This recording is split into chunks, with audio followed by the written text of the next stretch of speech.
The massive alien vessel broke through Earth's atmosphere with a sound like thunder, sending shockwaves across the Nevada desert. Commander Eliza Chen stood beneath it, squinting against the swirling dust as the ship, metallic and gleaming with strange symbols etched across its hull, descended from the amber sky. Her heart hammered in her chest, but her stance remained firm. First contact. After all humanity's searching, the aliens had come to them. "Steady," she murmured into her comm unit, knowing her team was watching from their hidden positions. "Remember the protocol." The ship settled onto the desert floor with surprising grace for something the size of a small stadium. Steam hissed from vents along its sides, and Eliza's hand instinctively moved to the sidearm holstered at her hip, a gesture of security rather than intent. The world held its breath. A seam appeared in the vessel's smooth exterior, widening into a doorway from which spilled pale blue light. 3 figures emerged, walking with an elegant, almost liquid grace. They stood nearly 7 feet tall, with slender bodies covered in what appeared to be a combination of technology and living tissue, a silvery mesh that pulsed with internal light. The central figure raised 4 elongated arms in what Eliza hoped was a universal gesture of peace. "People of Earth," it spoke, its voice melodious yet somehow mechanical, clearly processed through translation technology. "I am Ambassador Zenith of the Galactic Council. We have been observing your world for many cycles. The time has come to welcome you to the greater community of sentient species." Eliza stepped forward, following the carefully choreographed first contact protocol established by the United Earth Government. "Ambassador Zenith, I am Commander Eliza Chen of Earth. On behalf of humanity, I welcome you to our world." The alien's face, featureless except for 3 luminescent orbs that Eliza assumed were eyes, tilted slightly. "Commander, your hospitality is appreciated, but perhaps misplaced. We have not come seeking your welcome. We have come to offer ours." Something in the ambassador's tone made the hairs on Eliza's arms stand up. "I don't understand," she said. "Your species has reached a critical point in its development." Ambassador Zenith continued. "The Council has determined that humans require guidance to avoid the self-destruction that befalls many emerging civilizations. We will establish a guardianship protocol effective immediately." Eliza's diplomatic smile faltered. "Guardianship? What exactly does that entail?" The alien made a gesture with its upper right arm. "For your protection, we will assume oversight of your world's governance, resource management, and technological development. This is standard procedure for species at your stage of evolution." The blood in Eliza's veins turned to ice. "With all due respect, Ambassador, Earth's people determine their own future. We haven't agreed to any guardianship." The 3 aliens exchanged glances, or what Eliza interpreted as glances, given their alien physiology. The tension in the air thickened. "Agreement is not required, Commander Chen," said Zenith. "The Council's decision is final. Resistance would be inadvisable." Eliza's comm unit crackled with urgent voices from command, but she held her ground. "I think we need to discuss this further before any protocols are implemented." Ambassador Zenith's central eye pulsed brighter. "There is nothing to discuss.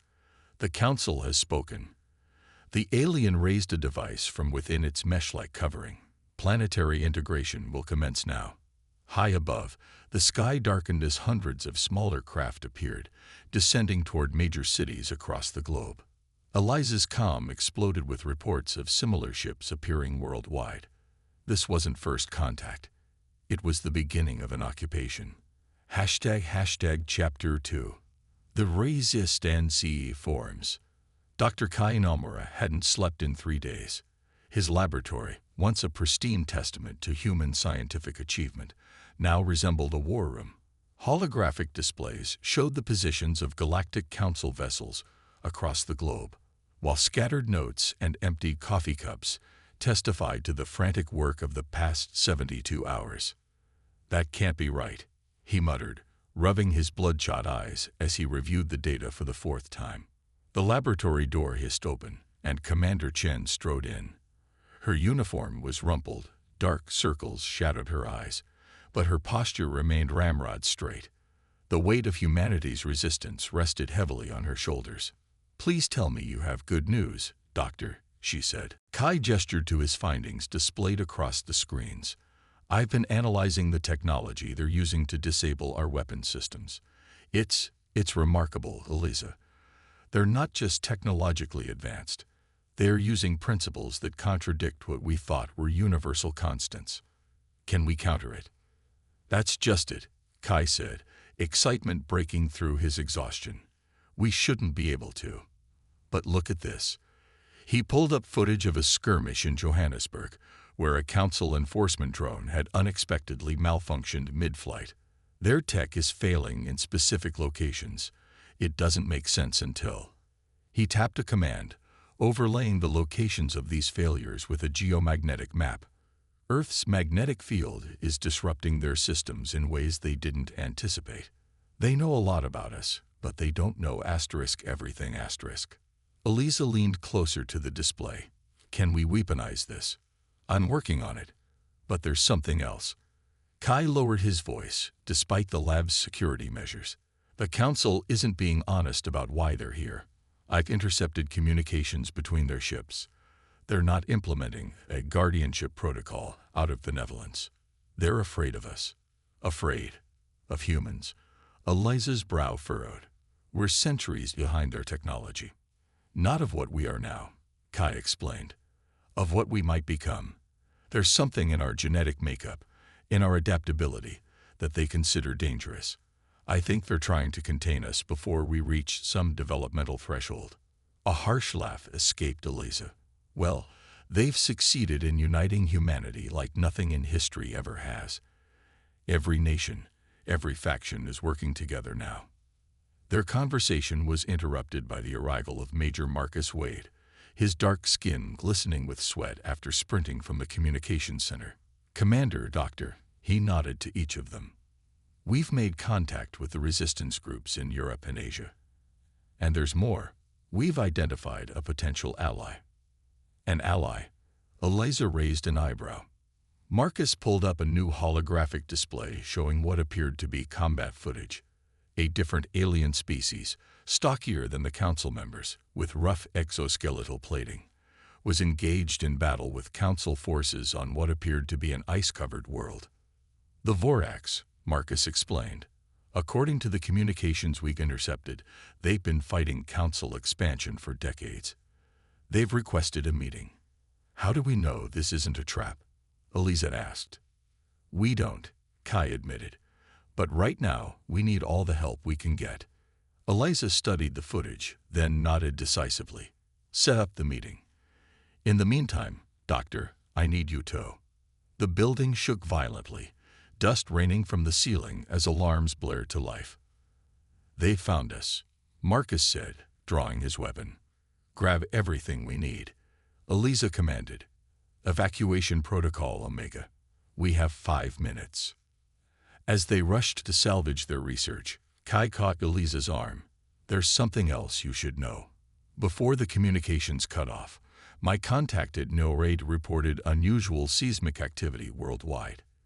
It started after the Council began their planetary integration. Natural earthquakes." "No," Kai said grimly. "It's as if the Earth itself is responding to the invasion. ## Shaptier 3.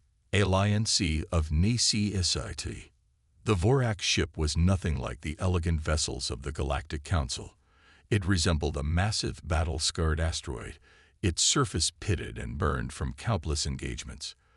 The human delegation, Eliza, Kai, and Marcus, stood in the cavernous docking bay, surrounded by creatures that looked like they'd evolved from something between a mantis and a rhinoceros. The Vorax commander, Grekthar, towered over even his own soldiers. His exoskeleton bore elaborate markings that Kai suspected indicated rank and battle accomplishments. "So," Grekthar's voice rumbled like stones grinding together, translated through devices both species now wore. "The Council's newest victims seek alliance with their oldest enemies. Interesting. We prefer to think of ourselves as the Council's newest problem. Eliza replied evenly. A sound like broken machinery emerged from Grekthar. Laughter. Kai realized with surprise. Your species has spirit, Commander Chen. But spirit alone will not defeat the Council. They have subjugated 37 civilizations across 12 star systems. What makes you think humans will fare differently? Because we're not fighting alone anymore, Eliza said. And because we've discovered something about their technology that gives us an advantage. Kai stepped forward, activating a holographic display from his tablet. The Council's integration systems are malfunctioning in specific regions on Earth. We believe it's connected to our planet's unique electromagnetic field, and possibly something else we don't fully understand yet. Grekthar studied the data, his compound eyes reflecting the blue light of the hologram. This is unprecedented.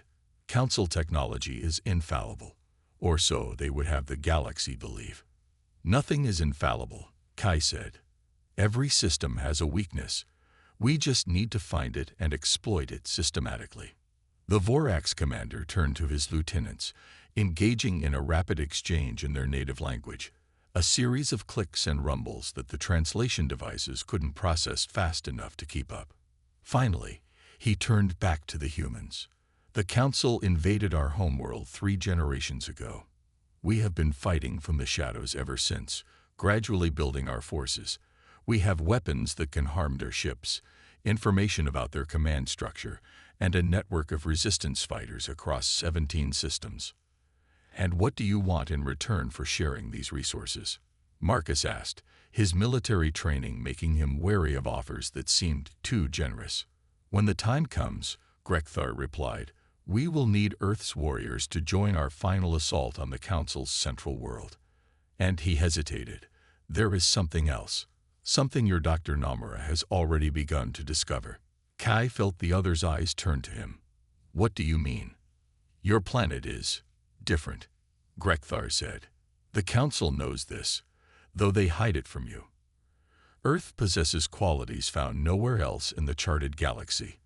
It's why they moved so quickly to place you under guardianship. What qualities? Eliza pressed. Your world is alive in ways others are not, the Vorax commander said simply. And that terrifies them. Before they could question him further, a younger Vorax burst into the chamber, chittering urgently. Grekthar listened, his posture stiffening. We've been discovered, he announced. Council warships approaching. We must move quickly. The ship shuddered as it began emergency maneuvers. If we're going to form this alliance, Eliza said, raising her voice over the alarms, we need to do it now. Grekthar extended a massive, clawed appendage. To mutual victory, humans, or mutual destruction. Eliza clasped his claw without hesitation. To victory. As they sealed their pact, the ship rocked violently from the first Council attack. The war had truly begun. Hashtag Chapter 4. Earth AWAKENs. 6 months into the occupation, the world had changed beyond recognition. Major cities lay under Council control, encased in shimmering energy fields that regulated all movement in and out. But the resistance grew stronger each day, fueled by the alliance with the Vorax and humanity's refusal to surrender. In a hidden bunker beneath the Appalachian Mountains, Eliza studied the global situation map with her expanded command team. Representatives from former nations now worked as one unit, their previous conflicts forgotten in the face of extinction. The London cell successfully disabled the integration node, reported Lai Wei, formerly of Chinese intelligence. Paris and Cairo are scheduled for similar operations this week. The Council is adapting to our tactics, warned Amara Okafor, who had once commanded Nigerian special forces. They've increased security around all remaining nodes. Marcus pointed to a cluster of red indicators. Their reinforcements are arriving faster than we can disable their infrastructure. We need a game changer. All eyes turned to Kai, who stood silently at the edge of the room. The past months had transformed him as much as the planet. His formerly neat appearance now marred by a wild beard and haunted eyes that had seen too much. Doctor, Eliza prompted. Any progress on Project Gaia? Kai stepped forward, activating the central holographic display. Yes and no. We've confirmed Grekthar's information. Earth isn't just a planet. It's an organism of sorts. Or at least, it possesses qualities of a living system beyond the biosphere we've always known about. What does that mean in practical terms? Marcus asked impatiently. The Council's integration technology doesn't just control human infrastructure. It's attempting to suppress Earth's natural electromagnetic field, which appears to function almost like a nervous system. The earthquakes, the unusual weather patterns, they're not side effects. They're responses. Responses to what? Amara asked. To invasion, Kai said simply. Earth is defending itself, but slowly, like an immune system that hasn't encountered a particular pathogen before. What we're trying to do with Project Gaia is, essentially, wake the planet up faster. The room fell silent as the implications sank in. Is that even possible? Lai asked eventually. Theoretically, Kai nodded. The Vorax provided crucial insights into how the Council's technology interfaces with planetary systems. We've identified 7 major nexus points around the world where Earth's electromagnetic field is strongest.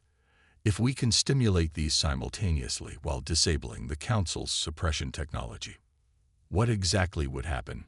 Eliza asked. Kai's expression was grave. Honestly, I don't know.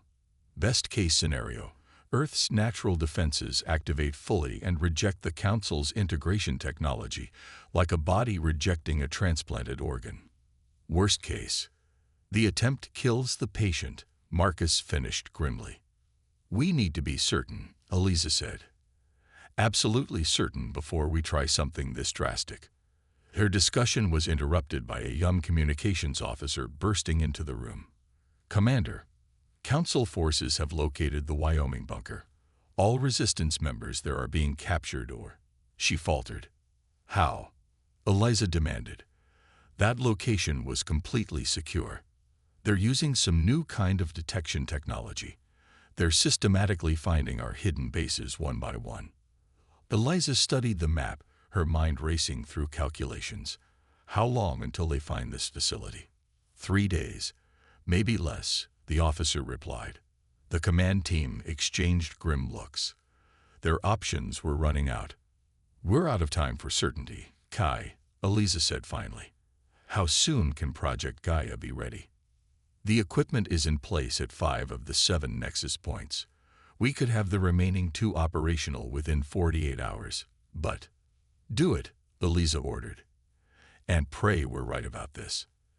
As the team dispersed to prepare for their most desperate gambit yet, Eliza stood alone before the global map.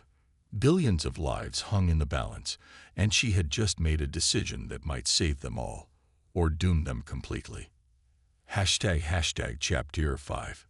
The Awakening. Dawn broke over the Serendipity Plain, painting the grasslands gold. At the center of a circle of ancient stone monoliths, Amara Okafor made the final adjustments to the device that would either save humanity or condemn it. Similar scenes played out simultaneously across the globe. In the depths of the Amazon rainforest, beneath the ice of Antarctica, amid the Australian outback, on a remote Japanese mountain, in the heart of Siberia, and deep within a Norwegian fjord. Each location had been chosen for its electromagnetic significance, places where Earth's natural energy flowed most powerfully. Each team waited for the same signal. In the Appalachian Command Center, Eliza stood with Kai and Marcus before the communications array connecting them to all 7 teams. Council forces had been detected just 20 miles away. Their time had all but run out. All teams report ready status, Marcus announced, tension evident in his voice. Kay's hand hovered over the activation sequence. Commander, I need to reiterate, we cannot predict exactly how Earth will respond. This cooled. I know the risks, Eliza cut him off gently. We all do. But we're out of alternatives. She keyed the global channel. This is Commander Chen to all Gaia teams. You know what's at stake. On my mark, activate your nexus points simultaneously. She took a deep breath. 3, 2, 1. Mark. Across the world, 7 devices surged to life, sending precisely calibrated energy pulses deep into the earth. For several seconds, nothing happened. Then the ground began to tremble. Seismic activity increasing worldwide, reported a technician, fear evident in her voice. Magnitude climbing rapidly. Council ships are reacting, Marcus added, watching the tactical display. They're moving into defensive positions. Kay's eyes were locked on his instruments, which were displaying readings that should have been impossible. The magnetic field is changing, restructuring itself. It's like... He never finished the sentence. The bunker shook violently, throwing them all to the floor as the lights flickered and died. Emergency power activated moments later, bathing the room in red. Status report. Eliza shouted over the rumbling. It's happening everywhere, Marcus replied, scrambling back to his station. Global seismic event unlike anything recorded in human history, but it's localized. What do you mean, localized? Eliza demanded. The earthquakes are only affecting areas with Council technology. Their bases, their ships, it's like the planet is specifically targeting them. On the main screen, they watched in awe as footage streamed in from around the world. In Tokyo, the ground beneath a Council enforcement center split open, swallowing the structure while leaving nearby human buildings untouched. In Rio de Janeiro, massive sinkholes appeared precisely where Council ships had landed, dragging them underground. It's working, Kai whispered, disbelief and wonder mingling in his voice. Earth is rejecting them like antibodies attacking an infection. The communication system crackled. Ambassador Zenith's voice filled the command center, no longer smooth and controlled but urgent and afraid. Commander Chen, what have you done? You must deactivate these devices immediately. You don't understand the forces you're unleashing. Eliza glanced at Kai, who shook his head firmly. We're past the point of no return, he mouthed. This is Earth's decision, Ambassador, Eliza replied calmly. Not ours, and certainly not yours. The guardianship protocol is hereby terminated. The screen showed Council ships worldwide attempting to take off, but many were being held in place by forces unseen. Others that managed to launch were struck by unprecedented lightning storms that materialized out of clear skies. Incoming message from Grekthar, a communications officer announced. The Vorax commander's face appeared on screen, something like excitement visible in his alien features. The Council fleet is in disarray. Their command structure is breaking down. We're moving in to engage their capital ships now. This wasn't just about Earth, Eliza realized suddenly. This was the opportunity you were waiting for. For generations, Grekthar confirmed. Your world has given us the chance to break their power forever. The other subjugated worlds are rising up as we speak. The bunker shook again, more violently this time. We need to evacuate, Marcus urged. These structures weren't designed to withstand this level of seismic activity. As they prepared to abandon the command center, the trembling suddenly stopped. An eerie silence fell, broken only by the beeping of instruments. What's happening? Eliza asked. Kai stared at his readings in disbelief. It's stabilizing. Earth's electromagnetic field is re-establishing equilibrium, but at a much higher energy state than before. It's as if the planet has shifted to a new level of consciousness isn't the right word, but it's the closest I can come.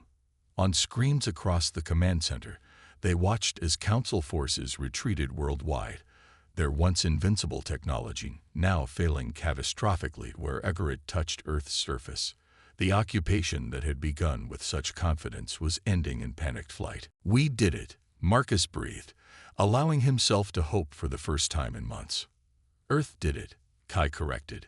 We just helped it wake up. Eliza wasn't celebrating yet. What about the Council's home system? Their other forces? The answer came from Grekthar, whose forces were pursuing the retreating Council fleet. They're in full retreat across all fronts. The Alliance of Free Worlds is moving to liberate every occupied planet. The Council's reign is ending, Commander Chen. As the implications of victory began to sink in, a new message appeared on the main screen, a notice being broadcast simultaneously to every communication device on the planet, in every language. The message was simple. Earth, the so amiz, the worthy. Earth, origisistitas, the eopaprariasors. That's not from any of our systems, Marcus said, checking frantically. Where is it coming from? Kay's face had gone pale. It's from Earth itself. Somehow, the planet is communicating. The command center fell silent as the enormity of what had happened began to dawn on them all. They had survived the invasion, but in the process, they had changed their world forever. Earth was no longer just humanity's home. It had become something more, something awakened, and the galaxy would never be the same. Chapter 6. 8 NUUBGening. 1 year after what became known as the Awakening, Eliza stood on a hillside overlooking the rebuilt Geneva, watching as a Vorax diplomatic vessel descended toward the newly constructed Planetary Alliance headquarters. The massive structure, designed collaboratively by human and alien architects, symbolized Earth's new role in galactic politics. Kai joined her, looking healthier than he had in months, his beard now neatly trimmed, his eyes clear. The Regilian delegation arrived an hour ago. That makes 17 species now participating in the conference. From Piraeus to the center of a new galactic alliance, Eliza mused. Not bad for a species that was nearly put under guardianship a year ago. Below them, the city buzzed with activity.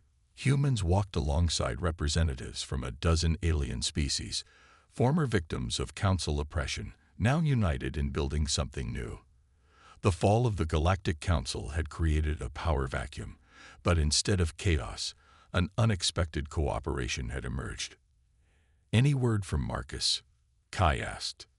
His expedition reached the former Council capital yesterday, Eliza replied. He says there's technology there that could advance human development by centuries, provided we're careful about how we implement it. That's the key, isn't it? Kai said quietly. Being careful. The Council fell because they tried to control everything. They never understood that true strength comes from adaptation, from cooperation.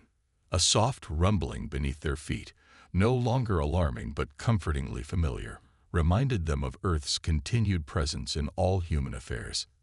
Since the Awakening, these gentle tremors have become normal, the planet's way of communicating its continued vigilance. The seismologists have mapped 87 distinct patterns in the vibrations, Kai noted. We're only beginning to understand what they mean. But it's clear Earth is monitoring us as much as it's protecting us. Partner, not just home, Eliza said. That's taking some getting used to. They made their way down toward the Alliance headquarters for the day's summit. The agenda included establishing trade routes between formerly isolated systems, sharing technology to rebuild worlds damaged during the Council's rule, and most controversially, discussing how to approach species that had been loyal to the Council. As they entered the Grand Conference Hall, representatives from across the galaxy fell silent, turning to acknowledge Eliza's arrival. Despite her discomfort with the attention, she had become a reluctant symbol of the resistance that sparked galactic liberation. Ambassador Zenith, no longer representing the Council, but now the provisional government of his own people, approached them. He seemed smaller somehow, his once imposing presence diminished by defeat. Commander Chen. He inclined his head in what had become the universal gesture of respect.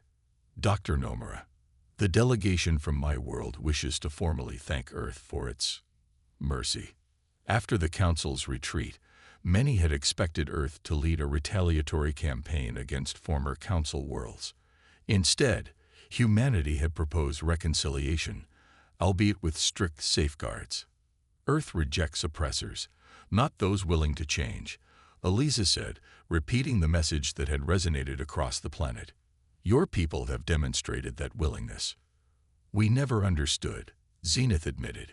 In all our expansion, we never encountered a world like yours. We thought we were bringing order. Instead, you awakened something that had been dormant for millennia, Kai said. Something that existed on many worlds before your council sterilized them with your integration technology. Zenith's central eye dimmed in what they now recognize as a gesture of shame. The records of those worlds have been made available to your scientists, as promised. Perhaps together, we can help other planets recover what they have lost.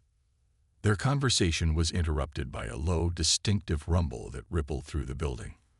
Unlike the gentle communications they had grown accustomed to, this was stronger, more urgent. Kai checked his monitoring device. Earth is detecting something. A ship. No, multiple ships entering the solar system, not matching any known configuration. The conference erupted into controlled chaos as security protocols activated. On the main display, astronomical data showed a fleet of massive vessels decelerating as they approached Neptune's orbit. Attack formation, Eliza asked, military instincts instantly alert. No, replied the Vorax tactical officer. They're arranged in what appears to be a ceremonial approach, and they're transmitting a message on all frequencies. The message appeared on screens throughout the conference hall, in a language none had seen before.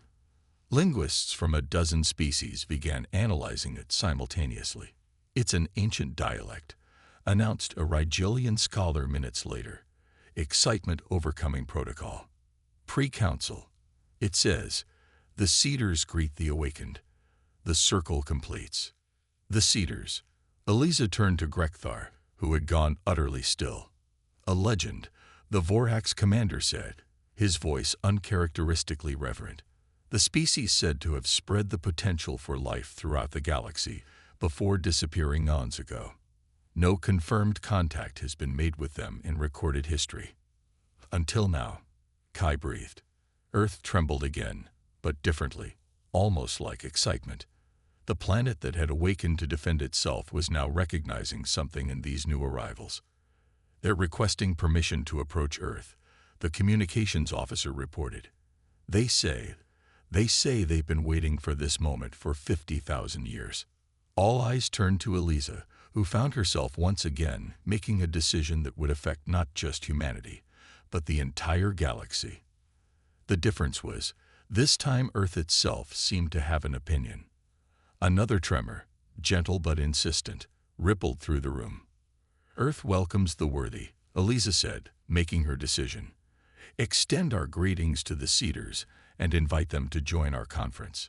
It seems the galaxy is about to change again. As preparations began for the arrival of these mysterious ancestors, Eliza and Kai stepped outside to gaze at the sky, where soon visitors from humanity's deepest past would arrive to witness what they had become. Do you ever wonder, Kai asked quietly, what would have happened if the council had never come? If Earth had never been forced to awaken? Eliza considered the question as she felt the subtle vibration of their living planet beneath her feet, no longer just a world, but a partner in humanity's journey to the stars. I think some destinies find us whether we're looking for them or not, she said finally. This was always Earth's path. We just needed a push to discover it. Above them, the first distant lights of the Cedar ships became visible in the daylight sky, harbingers of a future no one could have imagined a year before. Earth trembled once more, a world not just awakened, but transformed, ready to take its place in a galaxy reborn.